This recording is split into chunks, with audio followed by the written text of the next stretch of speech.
دا ویډیو مسکیپ کوي. ډیر اهم میسج تاسو ته درکوم. دا هغه کسانو ته دا میسج ورکوم او دا هغه کسانو ته دا پیغام ورکوم چې د کومو کسانو بچي په څه کې سبق وي، په مدرسه کې سبق وي. هغه کسانو ته یا بچي یا کرور دی او دا غبل رور کشر لګیا دی په سکول کې سبق وي، یا یم د چا د والدینو بچي، لکه دا دغه مشرانو ته دا میسج او دا پیغام دی. هغه دا دی، ګوره تاسو د سکارو کې کنه په یو مدرسه کې په یو جماعت کې تاسو یو ماشوم داخل کې، نو دغه ماشوم سره دا کم مدرسه کې یا کم جماعت کې چې تاسو د ماشوم داخل کې بس د سر استاد مهنت شروع کی، لګیا دی دا استاد سره خواري کوي دله یو ټکی سبق نه ورته او دی چې دا په خپل دی چې په دې ژبه باندې دا دونه ښکلی قرآن تلاوت بیا وي، دا د چا په برکت وي، الله توفیق ورکړي. دا نه خو دغه استاد خو سبب وي که نه، د استاد په مهنت سره الله تعالی دله د کامیابۍ رنګ ورکړي، نو دا دته کامیابي میلو شي، دته کامیابی یعنی ملو شي او دې سبق خپل وی یعنی د قاعده شروع کړه، بیا د نه بعد ناظره شروع کړه، د تربیت ورکړی شو، دته د مور او پلار ادب خودلې شو، دا ټول نو دې چې د زندگی تیری دته د ارسه چا خودل خو دې استاد ته خودل کنه. یا مثال دې چې بیا هیپ شروع کو، بیا داس یو ټیم راشي چې د پلار رول لګي، د مور رول لګي، د والدین یا د سرپرست مشر رول لګي، د مشران رول لګي، دغه خپل کشر دغه مدرسې نه بغیر د استاد د مشورې وباسي. دا کار ته انتهایی خطرناک کو یاد ساتي. تا د استاد نه مشورات وګوره، ته خو په خپل عقل لري کنه، ته په خپل سوچ وکړه چې یاره زه د ماشوم د مدرسې نه وباسم، او زه دې کې دا خبر د مخکې نه کوم کو چېرې د ستا د بچي سبق وي په یو مدرسه کې، یو جومات یو اداره کې سبق وي او هغه ته استاد چېرته بد اخلاقه دی، د استاد محنتي نه دی، هسې ټایم پاسې کوي، هسې یا چېرته په مدرسه کې چېرته غټ لوپرانه لکه دی خو دی خو لکه د ستا د بچي خرابېږي، او ټیک ته بس ته وړوکي وباسه، کو ته مشوره هم نه کوې نو بس خیر دی. هغې کې بس لکه نه د ماشوم په کامیابۍ باندې اثر پرې بسري کېږي نرس او بل څه خبرې،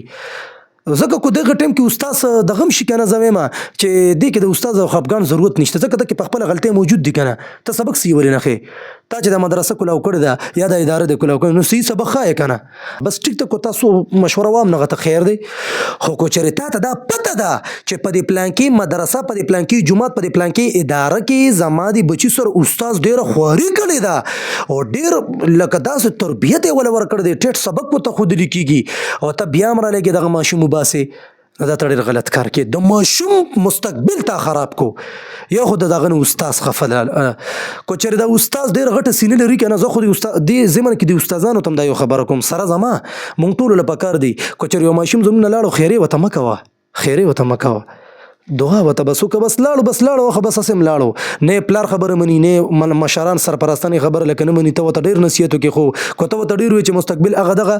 خو لکه نه مني. نو دغه ټولو استادانو ته دا خبره کوم چې خیر د خیرو ته ضرورت نشته، دعاګانې ورته کوه، او کو دعا م ورته نه کوې نو بس خیرې بس د الله په ذمې یې پرېږده. خو زما خو غوره خبره دغه ده، زه وایم چې د دعا ورته کوه، ستا شاګرد خو دی که نه، تا نه خو سبق ویلی دی، خو اوس راځم بیا دې خبرې ته. نو ما ووایي چې دغه ماشوم تا د مدرسې نه وباسو، نو ګوره د نو استاد خفه شو، استاد نو هر کله چې د دن استاد خفه شو، هسې تا ته دا پته شته، ته په خپل تاریخ باندې نظر واچوه، کمو شاګردانو نه چې کله استاد خفه تیر شوی دی، هغه شاګردان د مستقبل ناکام انسانان تیر شوي دي. دا خبره یاد ساته. تاسو کو په دې سکولونو په دې دغه کې واخلئ یا هر څه کې، په هر څه کې کو د استاد ادب او احترام او د استاد خوشحالي د یو شاګرد نه، نو هغه شاګرد چې کله مخکې ځي نو دی بیا په بلندۍ باندې د هغه پرواز کېږي، ولې هغه ته د استاد دغه نه استاد خفګان نه دی محسوس کړی، دغه نه استاد خفه نه دی، هغه نه استاد خوشحاله دی. نو ګوره د خبرې مقصد مې دا دی چې دا ته ډېر غلط کار کې، ډېر غلط کار کې. کو چېرې د یو ادارې دستا لکه د یو ادارې څه اصول دي، په هغې کې یو اصولو باندې د ستا څه اعتراض راشه، د استاد سره کښېنه مشوره ترې واله، یاره جي دا پلانکي خبره داسې ده، نو د ستاسو دې باره کې څه رایه ده؟ بس کو چېرې تا ورسره خبره کوله او تا ته پته ولګېده چې زما یعنې د مدرسې چې کوم د استاد دی او زه دا کومه خبره کومه، اول خو ته ګوره ته چې هسې زه تا ته دا خبره کوم دی والي مشرانو ته، ته چې سکول کې تا د ماشوم داخل کړی دی، نو ته چې د مدرسې په اصول کې استاد ته چل ښې که نه، ته چې د استو په نو ته ولې سکول، ته خو د سکول په اصولو کې تا خو چېرته خبر ونه کړله، تا چېرته دا وویلې د سکول په اصولو کې چېرته تا دا خبره پرنسپل ته کړې ده، یاره زما دا بچي لکه د سکول عام ازري ده په 8 بجې یا په 9 بجې او چوټي په 2 بجې ده یا په 1:30، نو ته دا چې د سکول کې ویلی شي چې یاره زما دا بچي به په 9 بجې راځي، دا تو په ځای به دی یا په 10 بجې او چوټي به ولې جي په 12 بجې ورکوي. ته دا وې نه، ته بلکې د سکول د اصولو خیال ساتې. ای زما خوږه مشره، نو دغه رنګې د مدرسې او د جومات هم څه اصول دي، د ادارې څه اصول خو دي که نه. نو هلته ته اصول د هغې منې او دلته نه منې. یاد ساته چې زما مزاج دا دی چې څنګه مدرسه ضرورت او مقصد دی، مدرسه خو بلکې قرآن او حدیث خو مقصد دی زموږ د ټولو مسلمانانو، غورې زما دا مزاج سکول ضرورت دی. دغه خبر ځان له یو موضوع ده، د دې ته ډېر په اهم نظر سره غورې ګورم چې دا تاسو ته پته وي.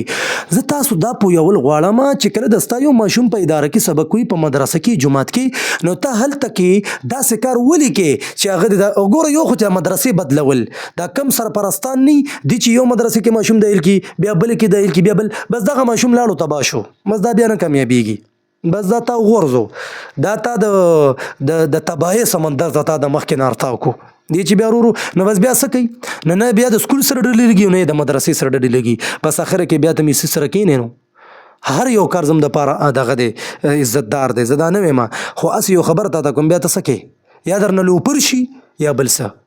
مستقبل دغه تا ټول په خپل لاس خراب کو. نو د مدرسې په اصولو باندې هم لږه عمل پکار دی که نه. نو دا خبره مې دوی په دې پورې کوله چې کوم چې د کوم سرپرستان والدین یا مشران درونه شو یا مشران خویندې شوې او د هغې هغه کشران چې ته په یو اداره کې سبق کوي، په مدرسه کې جومات کې د قرآن، نو ګوره خدای ته وګورئ څنګه چې تاسو د سکول اصول منې او د سکول ضروریات منې، نو د مدرسې د قرآن او د حدیث او دا خبرې خو دا خو مقصد دی زموږ د مسلمانانو، نو په هغې کې ولې بیا تاسو دغه اصول د مدرسې نه منې، بیا ولې تاسو د قاري صاحب او یا د استادانو بې ادبۍ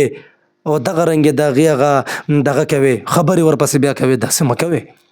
دا خو د ستا بچي دي، د ستا بچو ته سبق ښیي، ګوره څونه په کم پیس باندې ورته سبق ښیي، هسې په خدای یقین تاسو وکړئ که نه، هغه که چېرې په یو مدرسه کې 200 روپۍ پیس یو چېته 300 کي، نو څونه خبرې په هغې د مور او پلار کوي،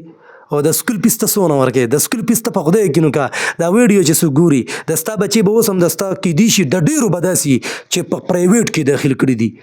15,000 10,000. زمونږ ډېر شاګردان هم سره په مدرسه کې داسې دي چې دا دونه غټ غټ پیسونه دي چې حیران به شي. زه دغه ګیله د پیسونو نه کوم، خو هسې زه تا ته دا خبره کوم چې ته دونه خبرې په مدرسو کې د مدرسې په اصولو باندې او یا استاز پسې کې یا د استاز باندې دا اعتراضات کې، نو د خدای انصاف داره په پوچو غونتو په پیسو باندې هغه د ستا بچي ته دونه ډېر محنت درښیي او هغه ته دونه ډېر یو عظیم کار وړاندې کوي، او تره لږې د هغه سپکاوی کې، تره لږې د هغه د مدرسې د اصولو خیال نه ساتي.